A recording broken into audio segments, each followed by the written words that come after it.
Welcome to Shorty SuperCoach and welcome to my press conference. SuperCoach can be a funny game. I must say there were a couple of times where I cracked the absolute shits over the weekend.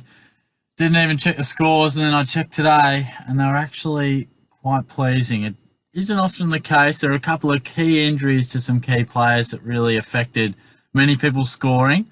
I didn't dodge that bullet, but I think one certainly helped me a lot. Now, take a look at my side, and it's as good a position as I've been for a while, to be fair. Nearly scored 2,400 and stormed up the rankings. Massive jump, and it caught me by surprise. I mean, the injuries I was referring to, Tom Rockcliffe. So I traded Dustin Martin and brought in Tom Rockcliffe, and what's he going to do? Gets knocked down. Just classic. And I know you'll all be having a chuckle because you'd probably told me not to pick him. But again, just ridiculous timing. It didn't hurt as much because Martin really struggled. So from a financial point of view, it was still positive. But it looks like Rockcliffe will play this week. That's the early word. So I would imagine I would probably keep him. I'll delve into that soon. And Fife. I don't think I would have been anywhere near this rank if Fife continued the way he was going. Slow start, but I reckon he was on track for another 110 sort of score. A few would have had him as captain. A lot just have him. So, definitely 50, 60, maybe even more points that I got the edge on to some people. And hey, maybe if I went Brad Crouch, things could have been even rosier, but I didn't. So here's how the team's looking. Whitfield, is doing everything I had hoped and had thought. He's flying. There's a bit of talk about Laird now.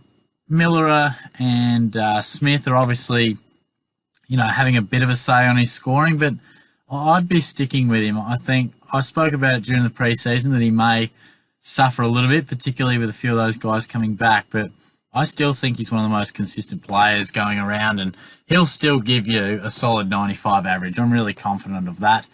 And Williams going nicely as well. Collins, very solid after a slow opening week. Clark's been rock solid, and I brought Dersmer in. So I thought about going Gibbons to Davies-Uniacke, and I'm actually not sure how he went. It'd be interesting to see. And look, Gibbons just cannot score. So 64, so in the end it was probably good. But he just can't score. It's unbelievable. I sat back and watched Carlton Sydney, and I was really focusing on Walsh and Setterfield and Heaney. And I actually forgot that Gibbons was playing. It was unbelievable. About halfway through the second, I was like, is he out there? Has he been a late withdrawal that I've somehow missed? Unbelievable. Just cannot find the ball. And if he's not dropped, I'll be surprised. Anyway, a solid back line and a couple of, okay scores on the bench. But there were some big ones in the middle. Cripps went huge. Neil, enormous. And look, I've cried poor over the Rockcliffe and Dustin Martin thing. But look, I didn't start with Rocky, which hurt. But as in started the whole season with him, which I talked about a fair bit doing. But what ended up happening was I got Neil. So it's hard to really get too cut up because in the end, Neil spent about 5 minutes in my team before round one, and it was very, very good.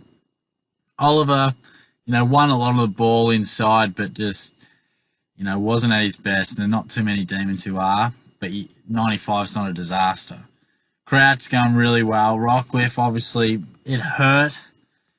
Yeah, what more can you say? Just sums it up to a T. He's just hurt us so many times. And again, it's not his fault. He's gone in hard, and, we've seen him break ribs, break a jaw. He just seems to cop these impact injuries, and it's hurt. So I think at this stage, I'll probably keep him. Of course, if he's named, he's got a break even of 100. And if I look at my team, a couple of guys I wouldn't mind bringing in are obviously Fife. He's a lock to come back in a couple of weeks after he returns. His price will really go to at least $550. Josh Kelly's got to be on the radar, and McRae, if he ever slows up, is a guy that I'd love to get my hands on. And Cornelio as well. He's probably a short-term option because he'll have that 100. He'll have another week, which is probably going to be a good week, and then he'll drop that 50. So he should drop in price to a fairly achievable total. Not sure if I'll be able to get him, just depending. It depends. If Rockcliffe plays and scores well, then there's no reason to get rid of him. But if he scores, and again, the Ollie Wines stuff seemed to affect him a little bit, but still not stacks. He still had 15 touches. It's not prolific, but it was halfway through the third. So he's still looking at, high 20s. So I'll see how he goes this week. There's the option to trade him to Cornelio, because Rocky's break-even's 100. So you would imagine if he plays a full game, he will either increase in 10k or decrease in 10 or so k. It's not a big difference. Where Cornelio's break-even's about 180. So overall, he would come down and Rockcliffe would be more or less. Not much of a big difference. So we'll see how I go there.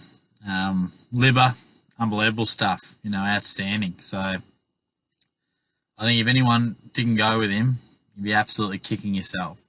Walsh did what many people thought he could. Really, really pleasing. And he's looked like he'd get that sort of a score in almost every game he's played. But he put it together more consistently. Constable's been outstanding. Absolutely loving his work. A couple of guys struggling on the bench. I think Atkins' job security is pretty solid. Don't think so for Gibbons. Unsure on Scott. You would imagine they'd stick with him. But and then the rucks were really good. Goldstein bounced back. Dangerfield, IVC loophole. And yeah, Heaney was outstanding. Really looked to be back to his best. Kelly, really good. He was going for 120 plus as well until he went off and spent the last half of the final quarter off. Darcy Moore, solid. That's all we're asking.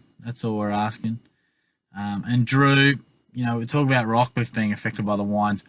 Clearly, Drew was heavily affected. He played forward a lot more, and he's just not a forward. Simple as that. So, yeah, very interesting to see. And Setterfield, I watched that game, and he was much better than 37. That really surprised me. Probably didn't use the ball amazingly, but yeah, anyway.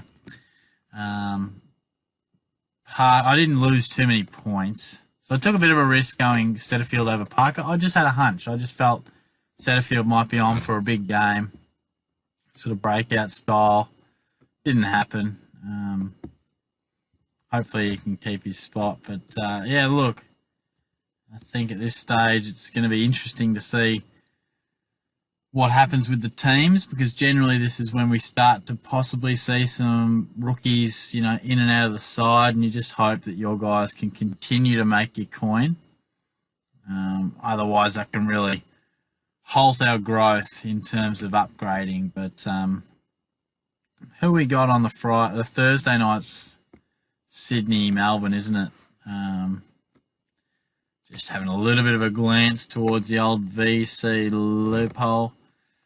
Be tough to go past Grundy on the Friday night up against a fairly inexperienced English. Otherwise, Oliver's always a chance. You'd imagine on an SCG, plenty of in-tight stoppage work. So, yeah, I'll have to have a think. I think at this stage, you know what, I might even lean towards Oliver. But we'll see how we go. So, look, really, really pleased. Really, really pleased. I think from memory, this is about as well as I've been poised after 3 rounds. I generally am outside the top 10,000 and sometimes worse, as you guys have seen. So I'm pleased with that. So I hope you had a good weekend. And look, I'll be back soon. Cheers.